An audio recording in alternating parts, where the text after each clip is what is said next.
Assalamualaikum warahmatullahi wabarakatuh. My name is NURUL binti NASRUL from LP 22950. Today, me and my group members will present about proposed maintenance for our office building at Bangunan Sultan Idris Shah. First is building background. The name of the building is Bangunan Sultan Idris Shah, owned by Jabatan Agama Islam Selangor.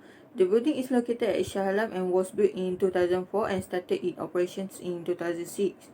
It is a 10-story twin office building consists of north and twin tower. So this is the elevations of the buildings. So the building is located in the state of Selangor. To be more specified, it was located at Shah Alam. For the building element, there are 4 different types of the columns. One of it is using ceramic tiles and white painting as finishes. And also the roof was a dome roof shape where it is presenting the Islamic architecture style. Next is concrete return style with one landing, drywall partitions with using wallpaper as finishes, and also window with reflect glass aluminium. Okay, there are 4 types of door which are double lift stainless steel, double lift timber panel door with half glass, double lift casement glass door, and single lift timber panel door. Most of the floor building is using ceramic tile, but there is certain area is using timber floor. For the ceiling finishes, most of it is decorative ceiling board and also board flush plastered. Facilities prepared in the building is surau, parking space, dewan kuliah, washroom, and also ATM machines. My name is AIMAN binti OTHMAN. I will present about building technology. Building technology can be considered to cover any skill area that is related to construction of the building, such as building service, smart technology, sustainability, and so on. Firstly is go to building service and facility. They have several building service that installed in this building. Firstly is water supply system. The water supply system use downfield distributed type. They also water directly come from the Shabas. Next, electrical system. The electrical also come directly from Tenaga Nasional Berhad. They also have a firefighting system such as alarm, fire hydrant, fire extinguisher, emergency stair, and also escape road. They also have a air conditioning system. They use a centralized air conditioning system. They also have lift system. The lift use a passenger lift type. They provide 4 lift in this building. They also have several system, also have sanitary fitting. They also have security system. They also have a domestic waste disposal. They also have telecommunication system. They also have generator set system. Next, we go to the external walk and service. Firstly is walkway. They use a susu gajah as the walkway. The walkway is linked from the entrance to the building. They also have security fence and gate. The security fence and gate used as a security purpose and to enclose the area. They also have landscape. The landscape, they have a softscape and hardscape. They also have compound lighting such as street lighting at the roadway and parking area. They also have spotlight at the landscape. They also have a stormwater drain. For the Chapter 3, Objective, Vision and Mission of Maintenance Department. Below is the Objective, Vision and Mission of Maintenance Departments of JAIZ Building. According to figures, show the organization chart of CNNZ Chartered Surveyors and Consultant. This consultant is led by 5 main person and 4 technicians who in charge directly for JAIZ Building. So for chapter 4, which is the maintenance planning, so the company's maintenance plannings are based on few objectives. The first objective is to minimize chaos and increase efficiency to ensure that equipment and infrastructure are always in good condition, to carry out prompt emergency repair, to enhance through modification, extension, to increase productivity, to ensure the operation of equipment for production, and to improve operational safety, and to train personnel in specific skill.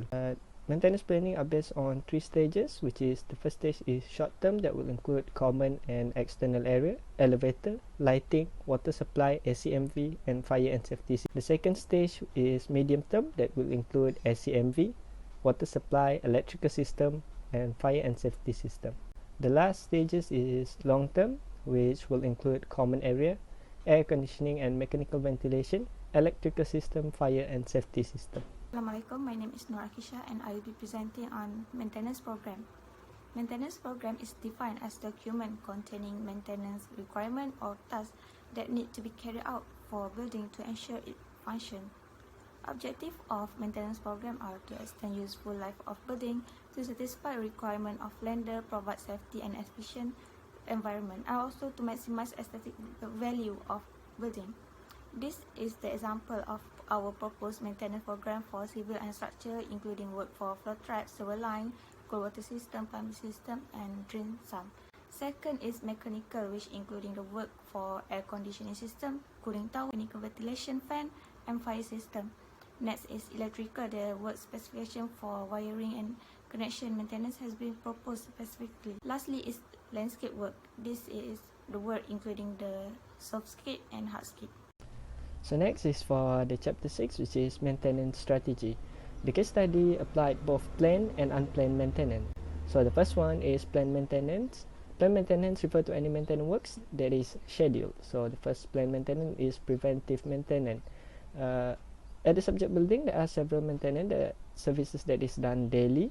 The main process for preventive maintenance involves scheduled inspection by maintenance personnel. Next is scheduled maintenance. Scheduled maintenance at Bangunan involve the outsourced maintenance contractor. Repair and maintenance works on certain elements are done by the outsourced contractor within given time interval.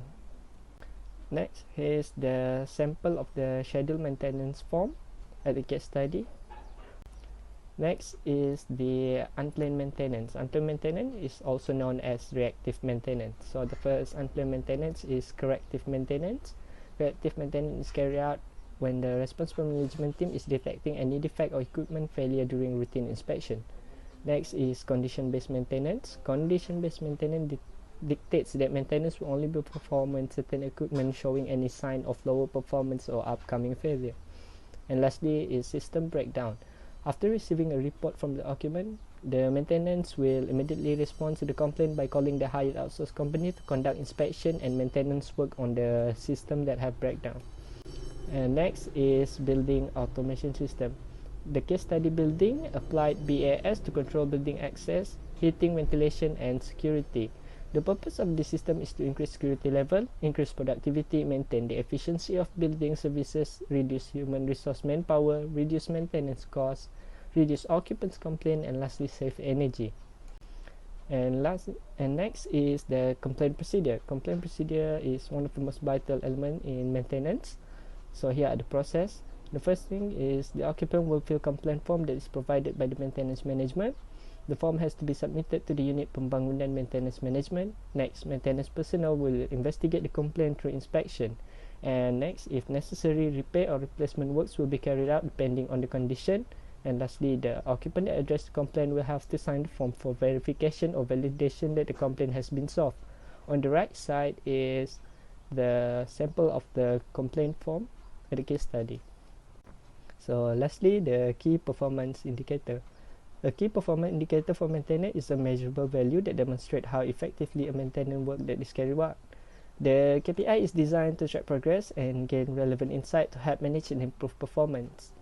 The maintenance management uses outsourced standard for maintenance of several types of systems inside the building, so it is vital to have key performance indicator to measure the performance of the outsourced contractors. On the right side is the borang penilaian prestasi contractor provided at the case study. For Chapter 7 involve financial maintenance management. The figures show the analysis of maintenance budget for Bangunan Sultan Idris Shah every 10 years started from 2020 until 2070. Based on the bar chart, the maintenance budget are expecting to be continuously increased accordingly for every 10 years ahead. For example, on 2050, we can see that maintenance budget are only increased slightly compared to 2040. This is because only few major renovation works are expected to be conducted in that year. Somehow, for 2040, the building maintenance budget are higher compared to 2050 due to involvement of many major planning that are expecting to be conducted within that particular year. These include rewiring works, improvement of lighting and service, installations of new water tank and chiller, drainage works, off-road and road improvement of road access and signage. Next one, for 2070, maintenance budget is considered as the highest planning budget provided due to introductions of new systems for the JAIZ building. These include installations of rainwater housing system, installations of photovoltaic solar panel system, and repainting work with cost involved almost RM 153,000 ringgit. For the maintenance budget forecast, it is the method to know how much budget that are needed for the future, and is crucial to make sure budget is adequate. Here are the maintenance income and expenditure for 2020. Budget is expected to increase about 0.5% in 2021, 2023 and 2034, while 2025 is 0.6% and 2036 is 1%. Year 2027 and 2038, income also expected to rise about 1.5%, while 2029 is 2%. Second, forecasting for 2030, the expenditure is expected to rise due to work such as toilet renovation, adding card and access system.